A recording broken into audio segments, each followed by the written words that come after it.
이 새벽 주신 하나님 말씀은 에스겔 17장 11절에서 24절입니다.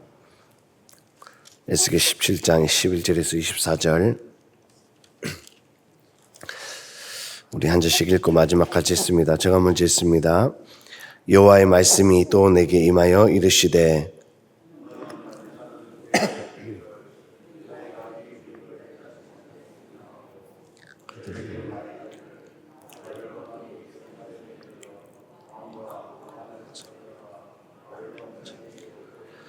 그 왕족 중에서 하나를 택하여 언약을 세우고 그에게 맹세하게 하고 또 그 땅에 능한 자들을 옮겨갔나니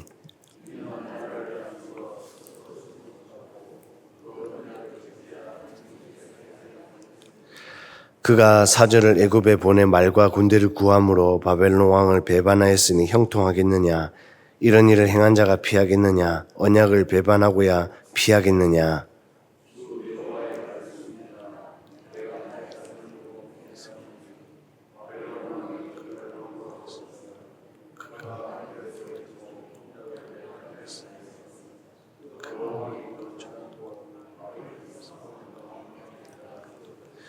대적이 토성을 쌓고 사다리를 세우고 많은 사람을 멸절하려 할 때에 바로가 그 큰 군대와 많은 무리로도 그 전쟁에 그를 도와주지 못하리라.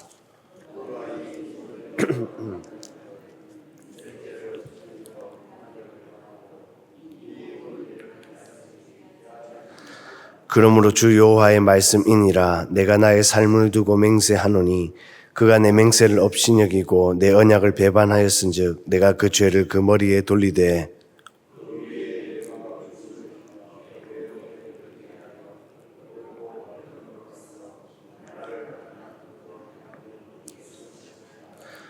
그 모든 군대에서 도망한 자들은 다 칼에 엎드러질 것이요 그 남은 자는 사방으로 흩어지리니 나 여호와가 이것을 말한 줄 너희가 알리라.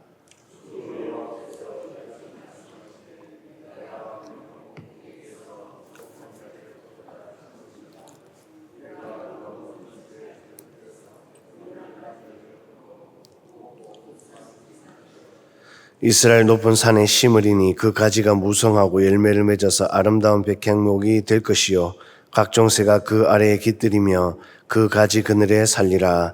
들의 모든 나무가 나 여호와는 높은 나무를 낮추고 낮은 나무를 높이며 푸른 나무를 말리고 마른 나무를 무성하게 하는 줄 알리라. 나 여호와는 말하고 이루느니라 하라. 아멘. 17장 11절부터인데요. 1절부터 하나님께서는 이 수수께끼와 비유로 이스라엘 백성들에게 전하라 이렇게 말씀을 하셨는데 그런 가운데에 큰 독수리에 대해서 비유하시고 백향목 꼭대기의 연한 가지에 대하여서 비옥한 땅에 심은 씨앗에 대하여서 그리고 다른 큰 독수리에 대해서 말씀하시면서 에스겔에게 전하게 하십니다. 그리고 이어서 오늘 12절 보게 되면 이스라엘 백성들을 반역하는 족속이다 라고 이렇게 하나님께서는 표현을 하시고요. 이 비유를 깨닫지 못하느냐 하시면서 13절에 언약을 세웠었다. 오늘은 언약에 대해서 계속 강조를 하십니다. 그런데 이 언약을 그들 백성들은 지키지 않았고 하나님 뜻을 거스르고 다른 큰 독수리 이 애굽을 의지하였으니 망할 것이다. 하나님과의 언약을 깨뜨렸으니 이에 따라 심판이 임할 것이다. 이렇게 말씀을 합니다. 12절에 반역하는 족속이다. 이렇게 하나님께서 표현을 하셨는데요.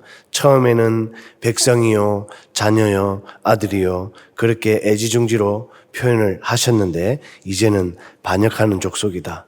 그런데 안타까운 것은 하나님께서는 이 반역하는 족속이라 이렇게 표현을 하시는데도 정작 이 말을 듣는 백성들 그들은 깨닫지 못하고 있었다라는 것입니다. 언약에 대해서 계속해서 하나님 오늘 말씀을 강조하시면서요.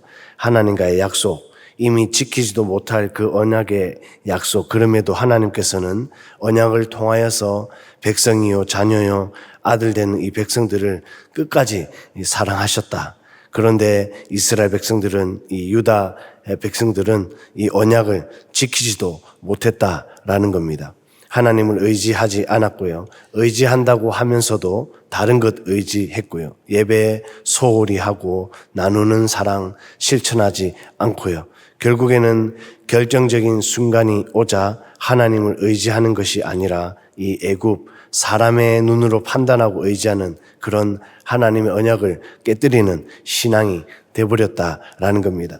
계속해서 말씀드리지만 이들도 처음부터 그랬던 건 아니다라는 건데요. 저도 성도님도 그렇지만 점점 신앙생활하고 시간이 지나다 보면 그러다가 내가 원하는 것이 이루어지지 않을 때 그럴 때에 감사를 잃어버리게 되고 다른 사람의 연약함이 눈에 들어오기 시작하고 그러면 그 연약함이 내 마음에 들어오고 깊이 박힐 때 뿐만 아니라 교회가 어떻고 공동체가 어떻고 사람이 어떻고 제가 신학교에 있을 때 전도사님들이 참 여러 결단으로 여러 모양으로 그렇게 학교에 올라왔는데 얼마나 어렵게 올라왔으니까 기대감으로 또 큰 마음을 먹고 그렇게 오신 분들 여러 가지 사연 가지고 오신 분들이 많다 보니까 참 다들 힘겹게 올라오셨더라고요. 그런데 하루 이틀, 일주일, 한 달 시간 지나다 보니까 이 전도사님들의 마음에 고백들을 들어보니까 정죄의 마음이 들기 시작하는데 학교 시스템이 왜 이래? 교수님들 왜 이래? 신학교 학생들 왜 이래? 그리고는 안 되니까 나는 뭐야? 내가 여기 왜 있나? 결국에 이것에 벗어나지 못하니까 다시 휴학해버리거나 아예 좌퇴해버리고요. 아니면 나름대로 돌파구 찾는다고 자기의심으로 자기 경험으로 다 해놔야 되겠다. 그렇게 살아버리고 그러다가 나중에는 깨닫고는 회개하고 다시 하나님과의 언약, 약속, 뜻을 깨닫고 마음을 가다듬기도 하더라고요. 전도사님 한 분도 1차, 2차, 1년 공부 끝내더니 저한테 찾아와서는 형님 저 자퇴하렵니다. 안 된다. 어떻게 여기까지 왔는데 니도 나한테 고백했지 않느냐. 전도사님도 세상 살다가 정말 이리저리 방황하고 또 하나님 마음 다르게 살다가 그렇게 겨우 여기 왔는데 이 1년하고 또 자퇴하려느냐. 그렇게 서로 위로하고 격려하고 씨름하고 결국에 감사한 것은 같이 잘 졸업하기도 했습니다. 이 이스라엘 백성들 처음에는 그렇게 은혜의 자녀들이었는데 선민사상까지 가질 정도로 하나님이 택한 백성이라 그런 백성들이었는데 이제는 오늘 말씀 보니까 반역하는 족속이다. 신앙생활 한다고 하는데 하나님께서는 반역하는 족속이다. 하나님과 반대되는 삶을 산다고. 그래서 이 과정을 스스로 돌아보면 다 보이잖아요. 은혜로 사는지 아니면 반역하는 삶을 사는지. 그런데 오늘 이스라엘 백성들, 유다 백성들은 반역하는 족속, 아예 수위를 넘겨버렸습니다. 자신을 돌아보지 못하고 그 수위를 넘는다는 것은 다른 것이 아니라 자신을 돌아보지 못하고 어떤 말을 하고 있는지 어떤 행동을 하고 있는지 심지어 어떤 생각을 가지고 있는지 또 중요한 것 하나님을 전혀 인지하지 않습니다. 그래서 결정적일 때가 위기가 올 때에 사람부터 찾고 환경부터 찾습니다. 결국에는 하나님께서 이것을 통해 말씀하시는 것이 언약을 깨뜨렸다. 나를 찾아야 할 은혜의 자녀들이 반역을 한다. 하나님이 아닌 다른 것을 찾고 구한다. 저도 성도님도 혹여 상황 가운데에 그것이 좋은 것이든 힘든 것이든 하나님이 아닌 다른 것을 찾는 언약을 깨뜨리는 신앙이라고 한다라면 회개를 통하여서 반역의 족속으로 살지 않아야 하는 줄로 믿습니다. 그럼에도 감사한 것은 돌아볼 수 있는 시간과 기회가 있음에 감사한 것이고요.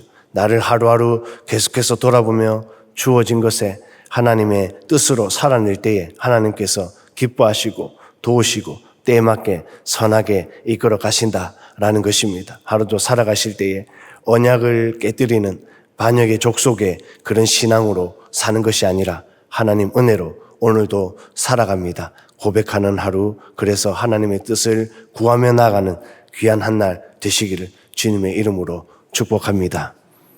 기도하겠습니다. 사랑의 하나님, 이 새벽에도 말씀하심에 감사드립니다. 언약은 다른 것이 아니라 하나님 뜻대로 사는 것임을 깨닫습니다. 그럼에도 불구하고 하나님 뜻대로 살지 못함을 용서해 주시고 내 자아에 갇힌 신앙에서 벗어나게 하여 주셔서 하나님의 자녀답게 은혜로 더불어 사는 삶을 살아갈 수 있도록, 그리하여 언약 백성으로 하나님께 영광 돌리며 사는 한 날 될 수 있도록 축복하여 주시고 인도하여 주옵소서. 그리하실 주님을 기대하며 예수님의 이름으로 기도드립니다. 아멘.